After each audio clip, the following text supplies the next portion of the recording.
নমস্কার বন্ধুরা, এক কাপ চায়ের সমস্ত পরিবারকে জানায় ভালোবাসা। আপনারা অনেকেই কমেন্ট করে জানতে চেয়েছেন যে দিদি, সিম্বা তো আপনার ঘরের কুকুর না, ওকে আপনি নিয়ে এসে খাওয়ান। এই দেখুন, বলে না ভালোবাসায় সবাই নিজের হয়ে যায়। এই দেখুন, একটু রুটির মাঝখানটাকে আর দুধের সাথে ভালো করে চটকে নিয়ে দেখুন ওকে খাওয়াচ্ছি নিজে হাতে করে। দেখুন কিভাবে খাচ্ছে, খুব ভালো লাগে। বেশিক্ষণ ওর সাথে টাইম নেবো না, কারণ এরপরেও আমার আরও একটা কাজ আছে।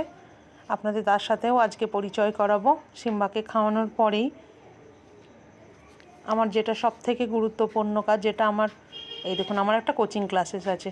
চলুন আমি সবার সাথে পরিচয় করিয়ে দিই।